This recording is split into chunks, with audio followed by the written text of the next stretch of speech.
want to welcome you to the finale, the final session of the 16th annual HaTorah Conference.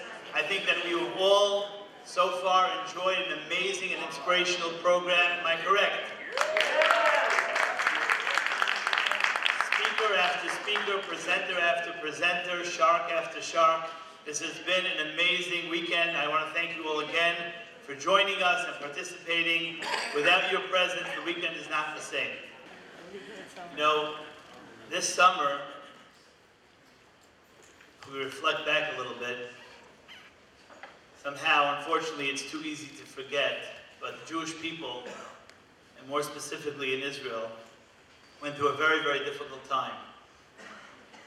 It started when, unfortunately, our 3 boys who were murdered by terrorists on their way home for Shabbos. And while sometimes it takes tragedy, their message and that message resonated around the world. For me, it was particularly a confusing time because I had taken a trip to the United States during that time. And of course, I was subject to all the comments of, a couple of rockets fall and you're out of there and you come back to this day. So finally, after the 5th person came over to me, I said to him, buddy, I'm staying by my in-laws. I'd rather the rockets. That was the last person that came over to me to comment. But we were united. We were united by this tragedy, and we came together as a people from all backgrounds. And as they always do, aish.com was able to put together an amazing inspirational message from the mother of one of these boys, whose message then resonated around the world as well. My 16-year-old son, Naftali, sends us a text and says he's on his way home. Next thing we know, we're in the middle of the most surreal situation. 3 Israeli teens disappeared. Abducted, quote, by a terrorist organization. The Israeli army staged huge security sweeps looking for the missing teenagers. The country has really been riveted on this story. People gather to call for the safe release of 3 teenage boys. We just want them back in our home, in their beds. We just want to hug them again. Authorities believe those boys are now dead. The bodies of 3 missing Israeli teens have been found. Israel is mourning as funerals were held for the 3 teens. The grief and outrage over these murders tonight in Israel is extraordinary. Those 18 days, they were filled with the darkest hours, but also amazing hours. We discovered our family, our friends, our community, our country, our people. People all over the world had thousands of grassroots initiatives. I spoke to people in Cape Town, in Kathmandu, in Australia. There were delegations from all over North America, Europe. People all over were saying, these are not just your boys, these are our children. Sometimes I ask myself, was this just an illusion? And I have this image of a person walking in the dark, and it's raining, and they're stumbling, and they're figuring out their way, don't see anything. And then for a second, there's lightning. And in that lightning, they see the reality of their surroundings. It helps them guide their way. We had days and days of lightning. It's no illusion. What we saw about ourselves, we're part of something huge. We're part of a people, of a true family. That's for real. Somebody called our home and said, you know, I'm considered a non-affiliated Jew. I want to tell you, I feel so affiliated. Cain asks, am I my brother's keeper? I think our answer came out loud and clear. We are one family, and I am my brother's keeper. It's no illusion. Even if day-to-day life doesn't feel like this, what we saw was real. Rosh Hashanah is coming up. Let's all choose an act, large or small, to keep the spirit of those days alive. It was said, we went out searching for the boys and we discovered ourselves.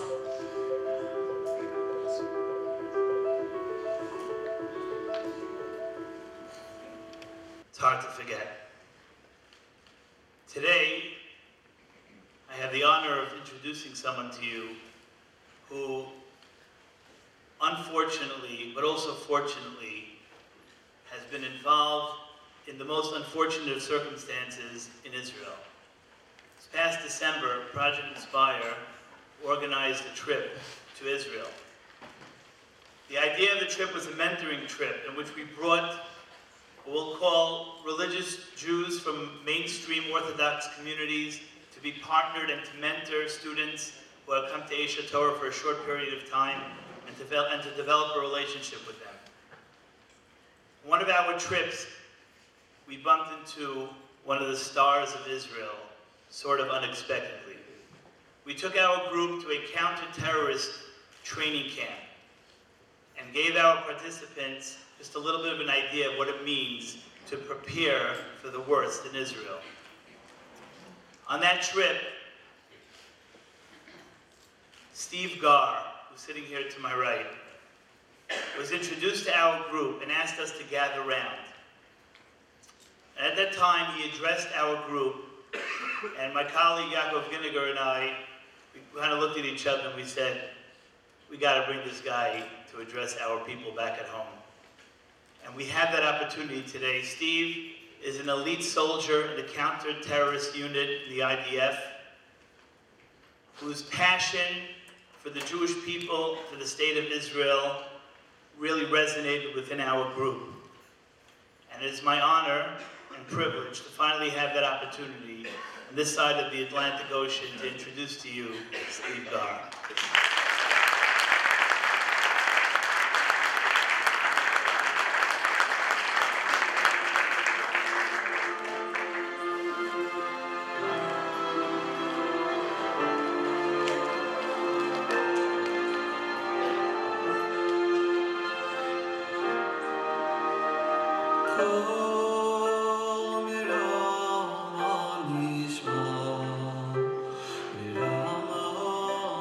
Nishma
Kushutu Rabanim,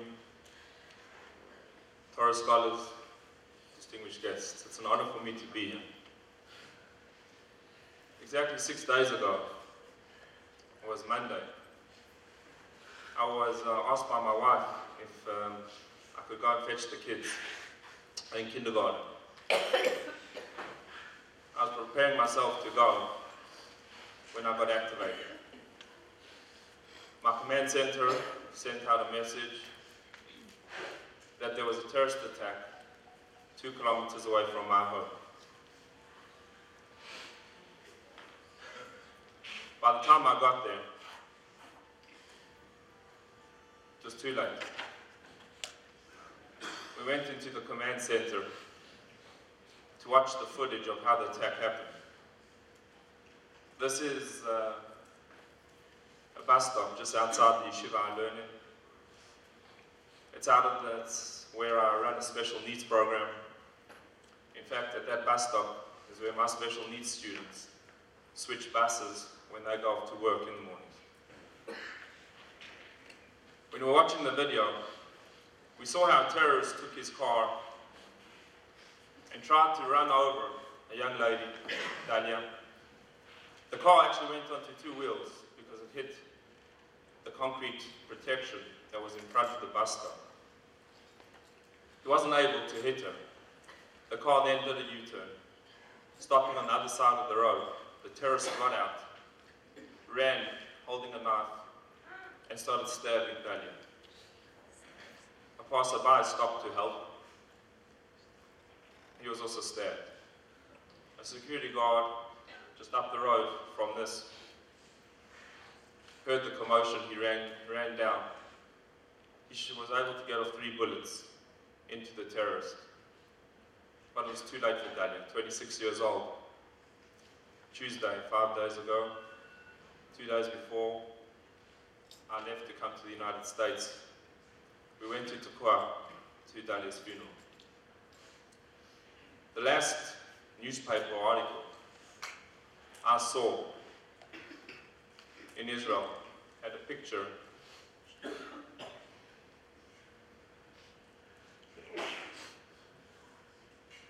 of the security forces cleaning up the scene, taking evidence. They also had a picture, the picture you see over here, of Dalia. Hit home to me. Dalia's actually 20 years ago made Aliyah from South Africa. That's where I was from. On this picture, on the newspaper, on the one side was a story about Dalia, how she was a big leader in the Jewish community living in Tekoa. On the other side of the piece of paper, on this newspaper article, was a picture of the terrorist. He's being wheeled out of Shaare Tzedek, one of Israel's best hospitals, where I've had 3 of my children, where doctors, Israeli doctors, had worked on him until he was well enough to be taken out of the hospital and into prison. Just to understand the contrast that hit me looking at this one page of a newspaper article. On the one side, a life taken. On the other side, the Jewish doctors fighting to save the life of a terrorist. We're at war. There's no name for it. We don't call it Sukaitan, protective edge, cast lead. It's terrorism. A lot of families have been hurt, victims. I'm going to ask if everyone can please stand up and join me in saying a prayer to Tehillim.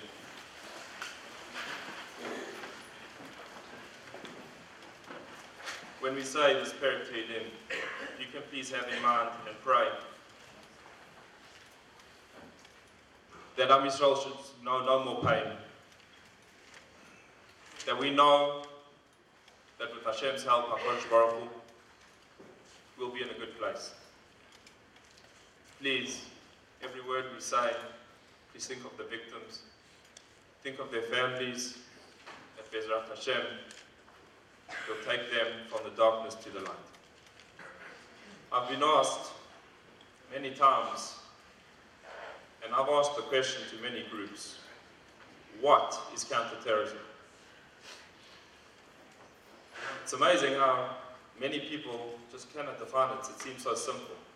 In order to understand counterterrorism, what we need to first do is understand terrorism. So think to yourself, how would you define a terrorist attack? I get answers at someone who's motivated by ideological causes wanting to ruin a community. I get answers that it's a person, an individual who wants to inflict pain and fear onto another human being. But none of those definitions are correct. It's not subjective. It's not an ideological drive. Terrorism, objectively, is an attack that happens on a civilian population. It doesn't matter why they do it. I don't care if it's politically or religiously motivated. If it's an attack on a civilian population, it's called terrorism. What we define in counterterrorism as soft targets, people who cannot fight for themselves. We're talking about non-combatants, non-soldiers, young children in kindergarten, schools, adults going around routine life. Any attack that happens on a civilian population, that is called terrorism. Very high-profile target areas are malls, shopping centers, restaurants, airports. Wherever you've got a high concentration of soft targets, that's where the terrorist wants to hit. Very high-profile target area in Israel is the park area. Very easy access. Parents need to get there with strollers. A terrorist has easy access. Let me paint this scenario so you understand. A terrorist will come in at 2 a.m. in the morning on Shabbat. What's everyone doing? Well, you guys last night were partying, but most people are sleeping. They'll come in at 2 a.m. holding a Kalashnikov, that's a Russian-made assault rifle. They'll take this weapon into the park, hiding behind the bushes. They'll wait until the morning of Shabbat, 10 a.m., when on average there are 70 children playing in that park. Once that park is full, they'll jump out of the bushes and spray on full automatic fire. To understand full automatic fire, you squeeze the trigger down and the bullets just fly out of the gun. The Kalashnikov shoots at a rate of 12 bullets in 1 second. Every second that goes out, 12 bullets out of that gun. You can understand the trauma, the bloodshed. My job is I'm on an elite counter-terrorist unit. I'm the first response when there's a terrorist attack. What's very important for us, the most important aspects in counter-terrorism is speed. Our research has shown us every second that goes by in a terrorist attack, one civilian is killed. It may sound weird for you, but I've actually timed how long it takes me to put on my shoes. I could be at home chilling out with my family. It's a Shabbat morning. I'm barefoot, I get activated. I need to make a decision. Run out of my home barefoot and put my shoes on, they take me 3 seconds. I've timed myself because when I arrive at that park area, and after putting on my shoes, I, God forbid, see dead civilians, 3 of them, is because I needed to put shoes on. Every second is a human life. The next most important aspect for us is accuracy. In fact, I'm going to make a bold statement. I'll say that my unit needs to be more accurate than any other unit in the Israeli military. Is that true? You can ask any soldier. They'll tell you they're trained to hit their target. Why do I make the statement that my unit has to be more accurate than any other unit in the military?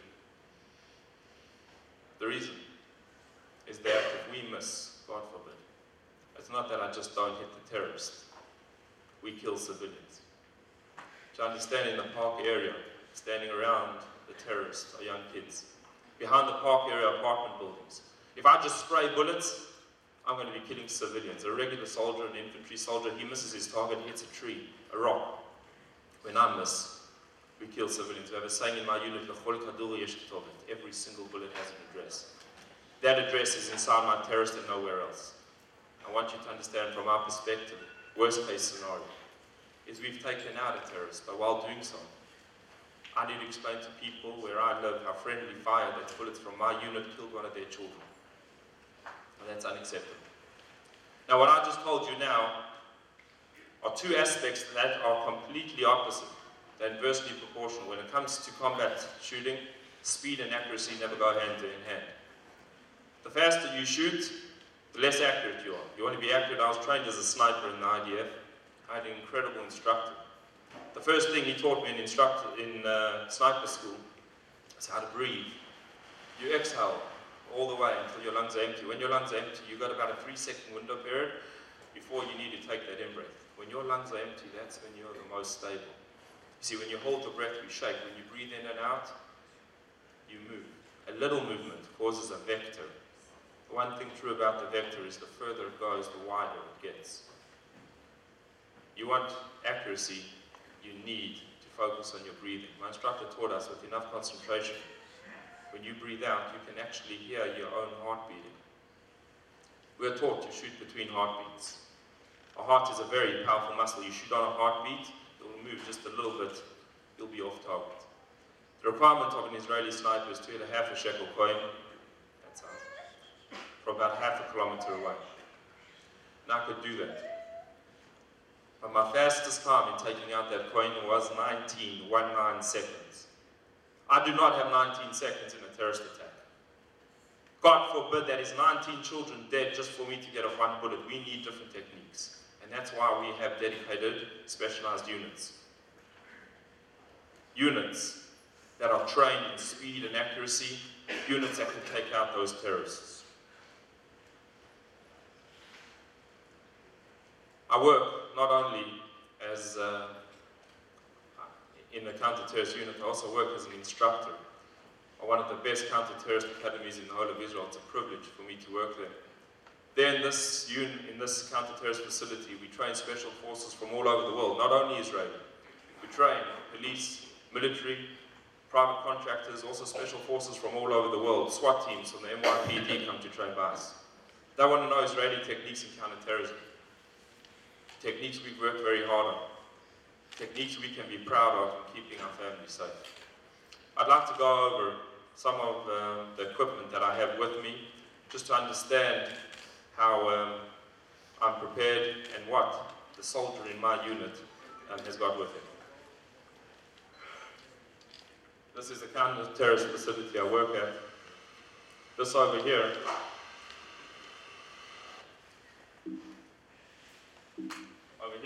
you can see that's my handgun. This is a 6-hour 9mm handgun. This is always with me.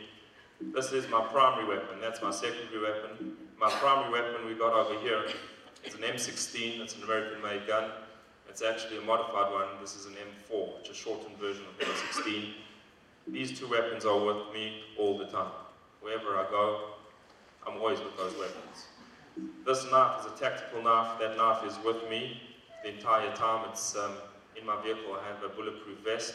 That's inside my vest. At the back of the knife here is a special device that helps me break windows when we can't go through a door. It's blockaded. The terrorists inside with civilians. We use that to break the window and go through. Knee pads, which are important, magazines for my handgun. These magazines, I have 3 magazines on me, as well as a magazine inside. That's 4 altogether. Those are the magazines for the handgun. Also, I have magazines over here. In fact, an Israeli invention. This is called a tzolevet. Instead of just having one magazine, you can see that's one. There's a metal piece that holds these 2 magazines together. I have 2 on my bulletproof vest and 1 of these inside the weapon. The reason why we have 2 together is when I get out of ammunition, instead of having to drop the magazine, take one out of my bulletproof vest, I've got one attached to the other magazine. It's just so quick as taking one out and putting the next one in. I'm going to show you a little bit later over here how that actually happens. It's much easier to explain it than to actually do it. Over here I've got a little medical kit for very important first aid. Masks, we put this on going into combat. I've got a rope over here. That rope is used sometimes when we have to go down into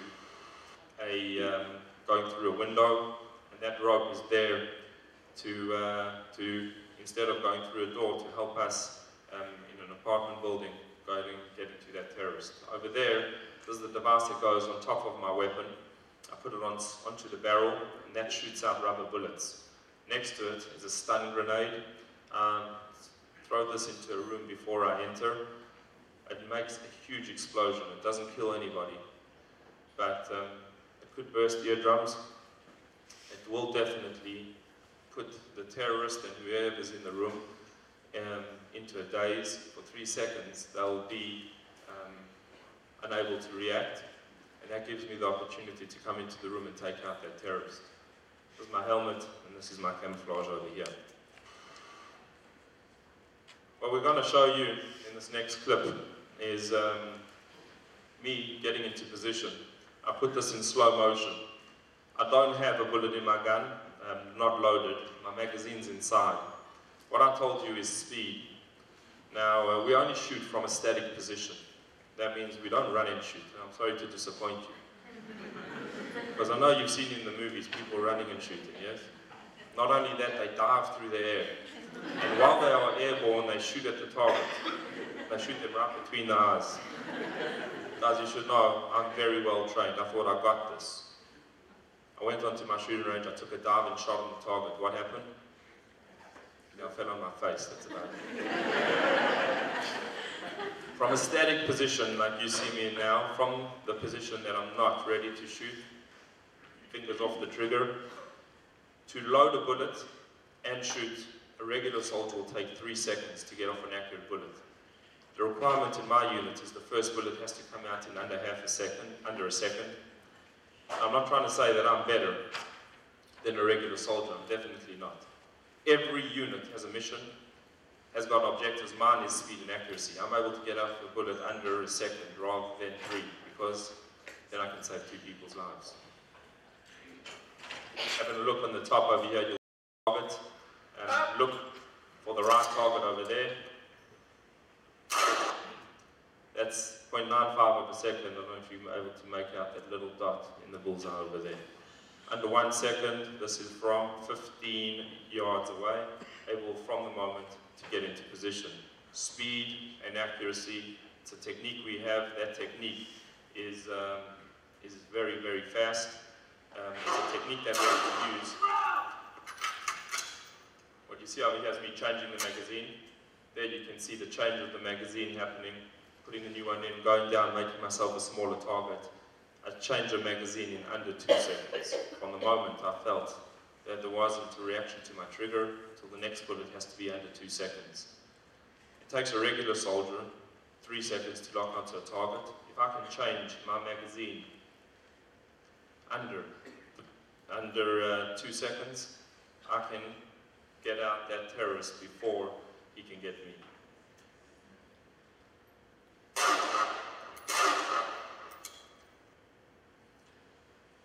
The clips you're going to see now is me training. I want you to have a look. I'm now 20 yards away. If you can make out on the left-hand corner over there, there's a balloon. The counter's going. Let's see how long I can get the balloon from in 20 yards away. In 0.893, a big target, the balloon is taken out.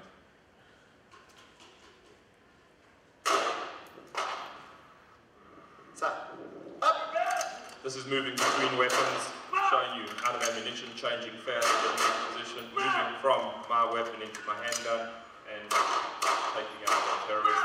You have to be very fast in everything we do.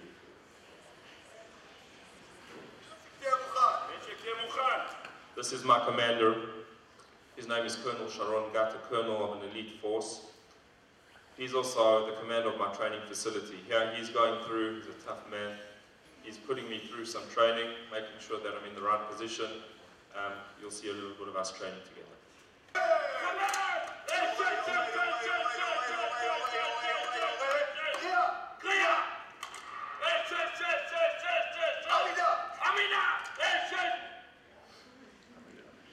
I'm shouting aish because we're doing dry fire. Aish means shoot.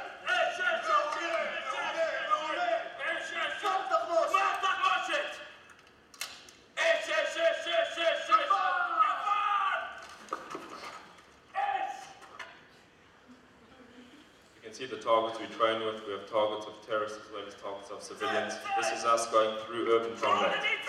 I must tell you, going through a door is one of the most difficult things to do in counter-terrorism. You know, one of my duties as an instructor is to get my soldiers ready for urban combat. It's a very hard thing to do. When you're standing outside a door, you hear people screaming inside. You can hear the gunfire going off at a rate of 12 bullets in 1 second. You can smell that gunpowder. I need to breach, go through the door. I know the terrorist is waiting on the other side. Unless you've actually done it, it's a very hard thing to explain. That's why we have this facility where we train in how to go through doors. You can see the commander, my colonel, the highest ranking officer always goes first. In the Israeli army, the commander doesn't lay back. They lead by example. They're the first one through that door.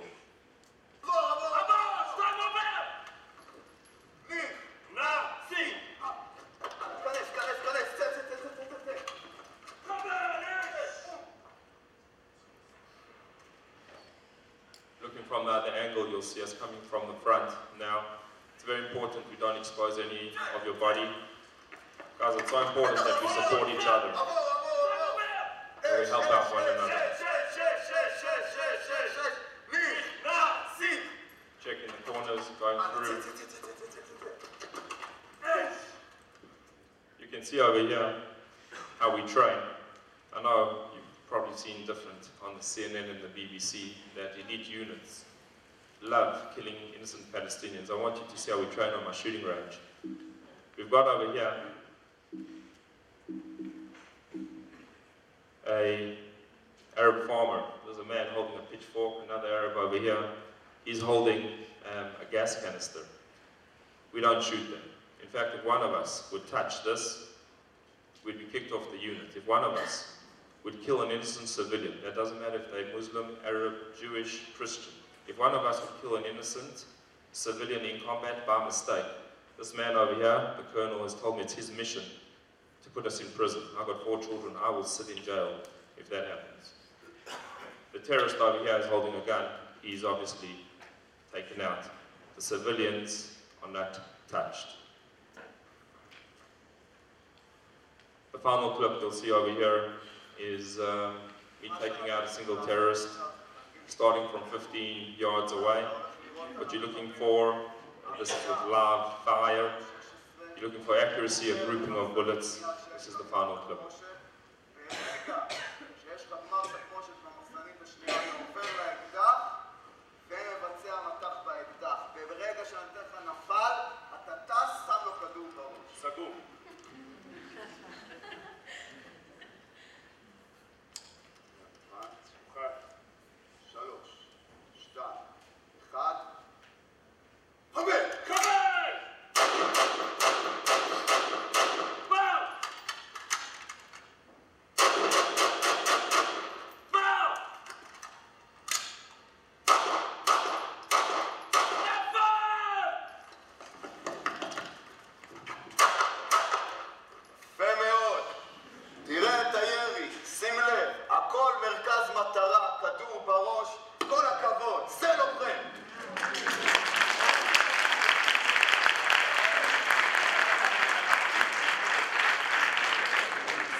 Need is speed and accuracy.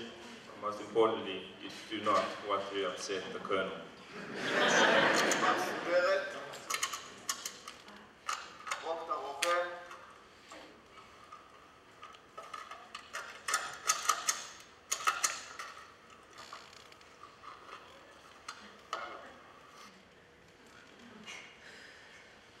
For 2 reasons. I'm very grateful to HaTorah for bringing me out here. 2 reasons I think it's important that I come and speak to a community that's outside of Israel, that's overseas. The first reason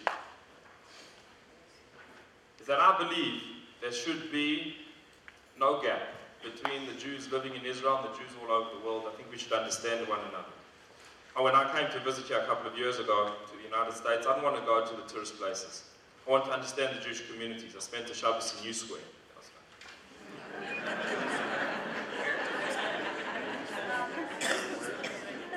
I think it's important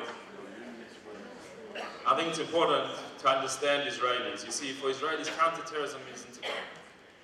For us, terrorism isn't a TV show, it's not Xbox. For us, it's a way of life. Something I'm not proud about is that my 4 children have grown up with guns in the house, something I didn't want. I'd like the first time my kids ever saw a gun would be at a shooting range, on the movies. But my children don't know who I am without a weapon. It looks a bit weird, because thank God I have twins. So when I'm going to the synagogue, I got a double stroller in in front of me, my M4 is on my back. It looks a bit weird.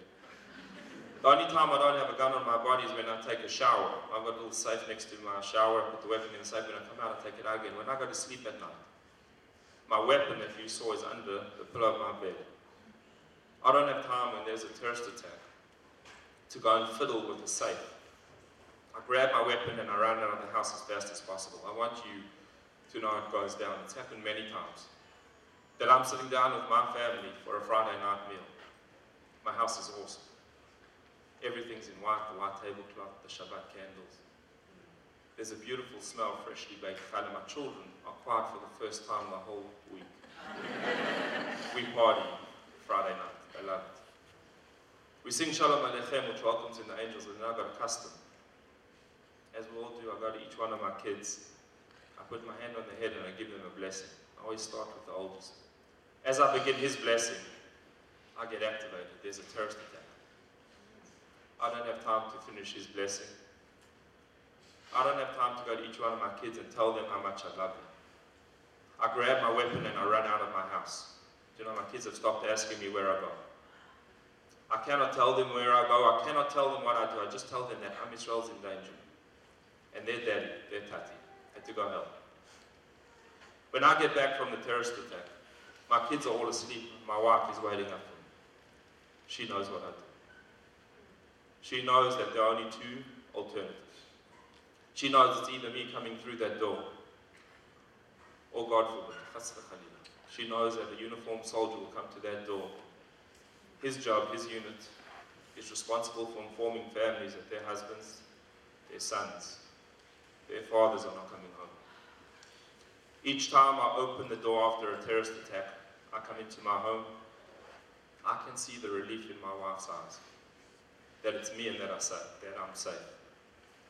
It's then I go into the room of each of my children. I put my hand on their head and I give them a blessing. That night, I got a blessing. I got a blessing from HaKadosh Baruch Hu that I get to come home safely to my family. I get a blessing that my kids don't have to grow up as orphans. I wish I could tell you that terrorism was only a problem in Israel, but that's a lie. It's not true. Terrorism is a worldwide problem, please, guys. Look after your communities. Look after your families. You see someone who's suspicious, you see something, please be proactive. For me, that's what it's all about. The first reason is I want everyone to leave this experience with a high level of consciousness, of awareness, that we can keep our families and our communities safe. I want to make this world a safer place. With your help, we can do that. The second reason, I think this is important, is I need your help in the media. I'm sick and tired of what I see on the television. Sick and tired of being called animals and barbarians.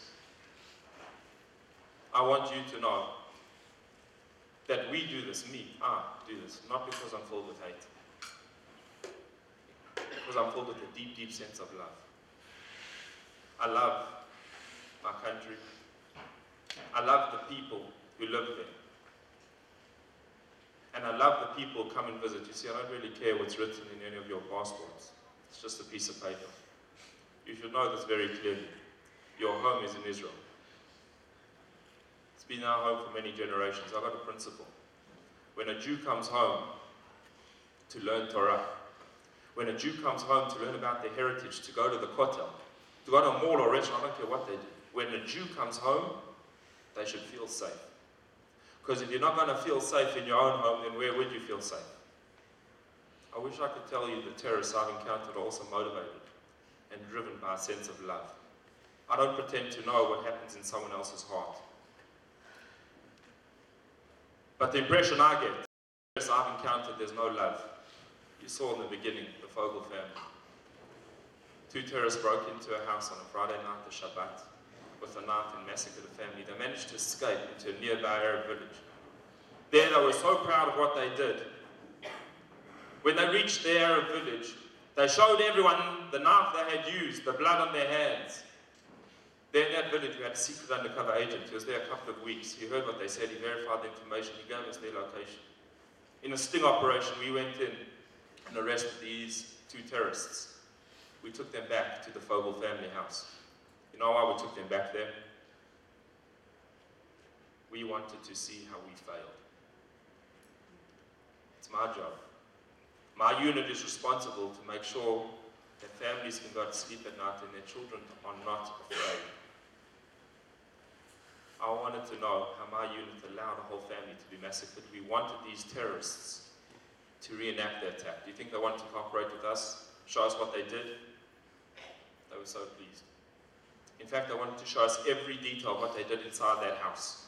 With a smile on their face the entire time, we gave them a knife made out of rubber. We went into the first bedroom. It was horrific. There was still blood on the floor, on the beds and the walls. They went from room to room showing us what they did to the family. When they were done, they left the house. It was now outside, I heard that baby crying, Hadas, that little girl 4 months old. The parents couldn't answer her cries because they are no longer in this world. But these terrorists realized they left the Jew behind. Following the crying of that baby, they went back into the house for a second time. They went down the corridor until they found her lying on a mattress.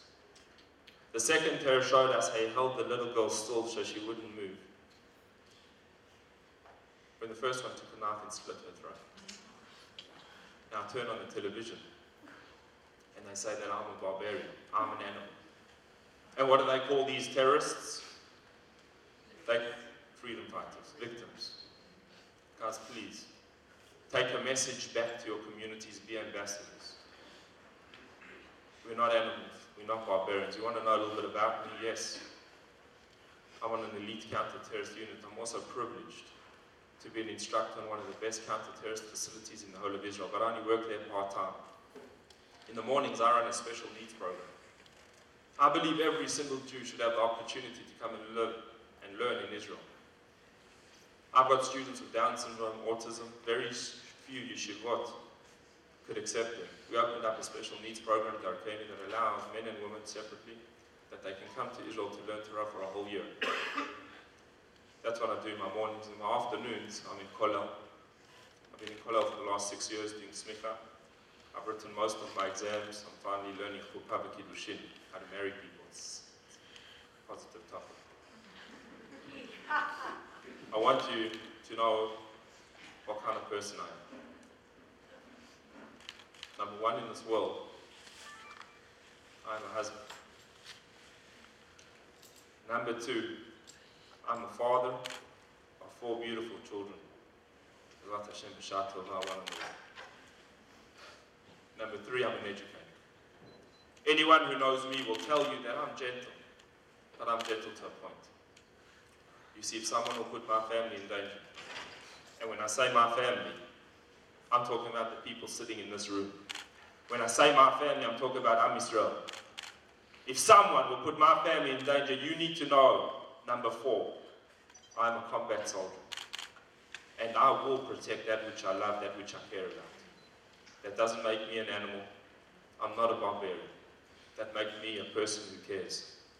If you guys don't mind taking this message back to your communities, that would be a tremendous gift to me, to my unit, to what we're trying to achieve, and I appreciate it greatly.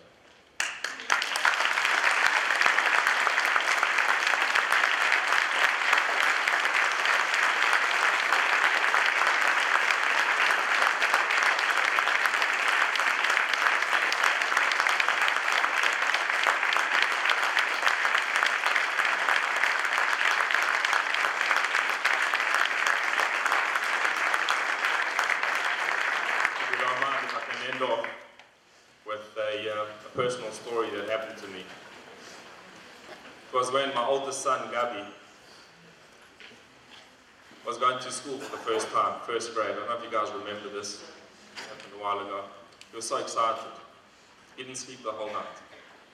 He unpacked and repacked his bag. He sharpened his pencils. We had 5 of them. Each of them were this small. He was so excited. Big school. I also didn't sleep the night before my son went to school, not because I was excited for him. It's because I got a call from our command center telling us there was intelligence that the terrorists wanted to carry out an attack on the first day of school in a commotion to attack one of the schools in Efrat. There's 5 schools. My son was going to one of them.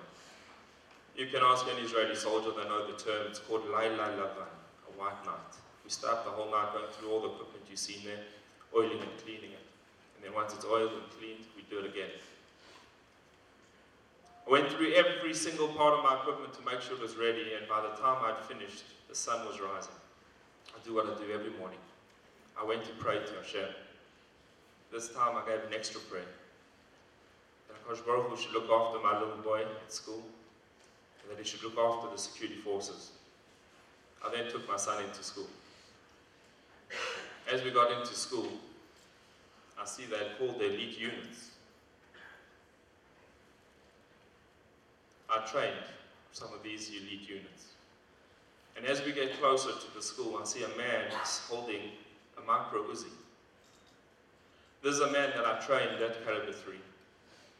I pushed him so hard, and during the training, I wanted to see how solid his body was. I kicked him in his thigh. I saw something amazing. He was in position, and he was about to shoot, and as I kicked him, he had the presence of mind to take his finger out of the trigger, so that he wouldn't, when he was off balance, shoot a civilian and not hit the terrorist. This is the man at the front gate. As I got closer with my son, he recognized me as well. He took his Uzi and he put it aside. He came up and gave me a hug. I don't know why he hugged me, I kicked him. But he said to me, "Steve, is this your little boy?" I said, "That's my son." He said, "I want you to know something. Today, he is safe. Because you trained me. B'chiyat Rabak, there's not a single terrorist that's going to get past me." Then I realized what I do at my shul village. I keep my family safe. I can be here overseas. I can run my special needs program. I can go and learn Torah. The people that are looking after Am Yisrael, these soldiers, are not animals. They're not barbarians. These are people who care. To end off, I want to tell you that it was actually an honor for me to be here. A privilege that I saw when those 3 boys were kidnapped, 10 feet away from where Dalia was killed and stabbed, just across the road. My unit was privileged enough to be part of one of the search teams. It was depressing. Our orders, well, I'll tell you now, was to search for body parts. After a day of searching, I do what I do every night. I managed to get to the Beit Midrash. I was so disappointed. I go and do Daf Yomi, but everything was closed. The lights were off, the door was locked. Why was I angry? Is that 5 months ago when these boys were kidnapped, Am Yisrael was on the brink of war. It's now we should be learning Torah. It's now that the Beit Midrash should be open. We should be praying. I got a little bit closer and I saw a little note on the door. The note directed me. I found my guys had set up a table at the bus stop where those boys were kidnapped. On the table was the Gemara. They were doing Daf Yomi where these boys were kidnapped. You see, true family goes closer. They don't stay away. What I felt, aish HaTorah, there was a beautiful, in their merit, was a beautiful program where Jews came closer to Am Yisrael by learning in their merit that they did something proactive. You cannot believe the messages, the emails that I received giving strength. You know, they asked Mrs. Frankel, Naftali's mom, they asked, "Aren't you angry with HaKadosh Baruch Hu? He took your son." She said something that I'll never forget. She said, "You know, parents have dreams for their children. Some want their kids to be doctors. Some want them to be accountants, good people, whatever it might be." She said, "I had the merit that my son was able to cause so much achdut and unity among Am Yisrael." what a parent.